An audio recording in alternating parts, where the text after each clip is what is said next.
Webster of the FBI now headed for the CIA.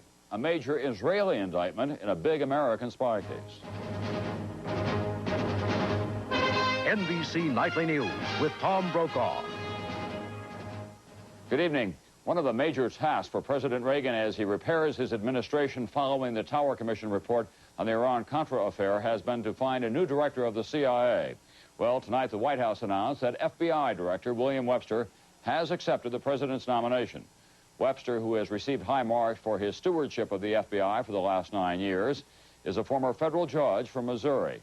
And the announcement followed a busy day for the president as he tried to repair his own image. Here is NBC's Chris Wallace. The president announced Webster's appointment tonight, calling him a man of honor and integrity, a man committed to the rule of law. It was clearly an effort to bolster the CIA's image in the wake of the Iran arms scandal.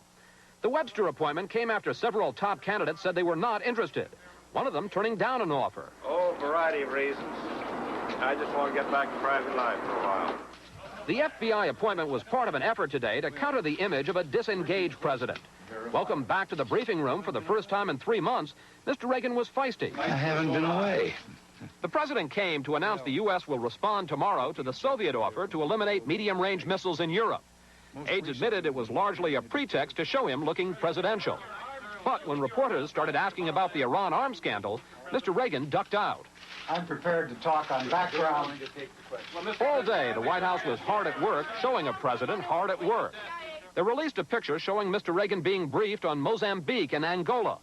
Another picture showed a meeting with the NSC staff to respond directly to criticism by the Tower Board. The president called for a full airing of all issues, something that didn't happen on Iran, adding legal issues must be addressed head-on and the rule of law respected. Mr. Reagan was also concentrating on a speech to the nation tomorrow that advisors consider one of the most important of his presidency. Aides say Mr. Reagan will go further than he has before in admitting mistakes in the Iran initiative. But leading Democrats say public relations is not enough, that the president must change his policies, not just cosmetics. Well, I think the problem is a preoccupation with image, but what is needed is substance, not image. And there were signs today it won't be easy to erase the damage from the arms scandal.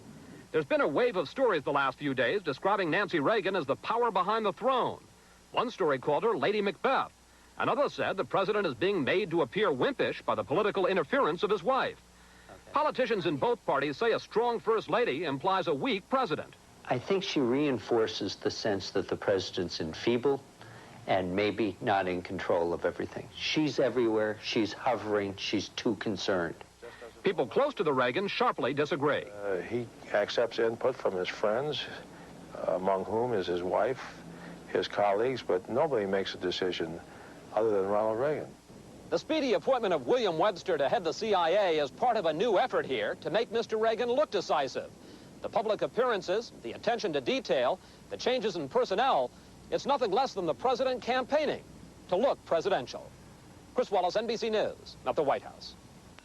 On the arms control matter, the president said he welcomed the offer by Soviet leader Gorbachev to discuss the intermediate nuclear missile question independently of SDI, Star Wars. But he added that any agreement must also be independently verifiable. And John Poindexter, who left his job as director of the National Security Council as a result of the Iran-Contra affair, will accept a reduction in rank rather than retire from the Navy. The Pentagon spokesman said Poindexter could not retain his vice admiral status without a presidential appointment and Senate confirmation. Since that was highly unlikely, he decided to drop down in rank. And there's new fallout today from the spy charges against Jonathan Pollard, fallout that would put added strain on U.S. relations with Israel, on top of the strain caused by disclosures about Israel's role in the sale of arms to Iran. An indictment was brought today against a high-ranking officer in Israel's Air Force. NBC's Art Kent reports tonight he is accused of recruiting Pollard to sell Israel some of this country's most sensitive secrets. Intelligence experts say Jonathan Pollard's spying for Israel did more damage to U.S. intelligence gathering than the KGB has ever done. Pollard, a U.S. Navy intelligence analyst, pleaded guilty last summer and will be sentenced tomorrow. Today's three-count indictment charges Israeli Air Force Colonel Aviam Sella with recruiting and controlling Pollard from the summer of 1984 until November 1985, when he was arrested trying to gain asylum in Israel's Washington embassy. Pollard had provided specialized target data, which Israel used to bomb PLO headquarters in Tunis in October of 1985, as well as thousands of other intelligence items. Israel apologized to the U.S., saying the spying was not an Israeli government operation, it was a renegade operation.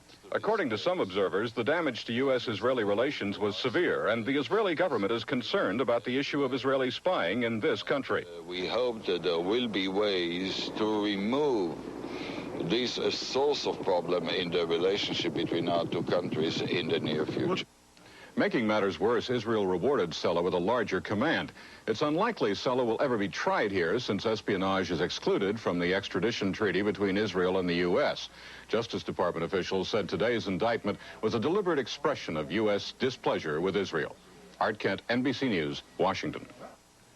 Also coming up here tonight on NBC Nightly News, Lisa Myers with part 2 of her investigative series on the coal barons. Tonight, a Kentucky man who has made a fortune and a lot of critics.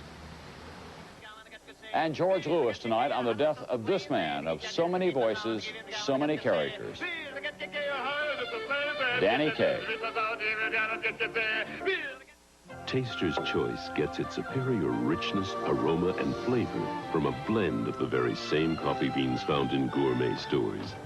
Regular or naturally decaffeinated, the choice for taste is Taster's Choice. By this time tomorrow morning, I've got to be on location 500 miles from here. No limo for me. I like driving too much. This Mazda 626 Coupe has a fuel-injected overhead cam power plant that just loves to run. There's also a very sophisticated suspension system that really takes the kinks out of corners. You could easily pay $6 grand more for one of those European road cars and not get a better car. But if it'd make you feel any better, you can always send the money to me. My address is 337... My job is selling computers, and it's getting more competitive every day. That's why I take good care of myself. If a headache slows me down, the pain reliever I rely on is Tylenol. I was first given Tylenol in the hospital after a football injury. It worked then, and it still does. And you know, Tylenol is the pain reliever hospitals use most. Well, if hospitals trust Tylenol, I can believe in it too. Trust Tylenol, the pain reliever hospitals use most. Tums doesn't have it. Rolaids doesn't have it. Maalox Plus does. We have what you need for complete relief of excess acid, heartburn, and gas. Maalox for acid and heartburn, plus simethicone for gas. Get complete relief. Try Maalox Plus. The U.S. Supreme Court today issued what may become a landmark ruling protecting the jobs of people with contagious diseases, possibly including people with AIDS. As NBC News law correspondent Carl Stern reports tonight, the court ruled that fear of a disease is no longer a legal reason to fire someone. The court ruled that this northern Florida school system violated laws that protect the handicapped when it fired third-grade teacher Jean Arline, who had had tuberculosis. They panicked, and I had to suffer. My family suffered, and I'm still suffering. I felt like that it was not an acceptable risk for the board to leave her in a third-grade classroom or any other classroom in Nassau County. But today's ruling went far beyond the schoolroom or whether persons with inactive tuberculosis are entitled to job protection. The court said all contagious diseases are handicaps for which a person cannot be arbitrarily fired, which could include victims of AIDS. Good. For millions of workers who face dismissal because they carry AIDS or another contagious disease, the importance of today's decision is that employers must now prove that a worker poses a danger or can no longer do the job. The court said firings cannot be based on fear alone. Justice William Brennan wrote the 7-2 decision. While noting that the court was not ruling on an AIDS case, he said individuals should not be denied jobs because of the prejudice or ignorance of others.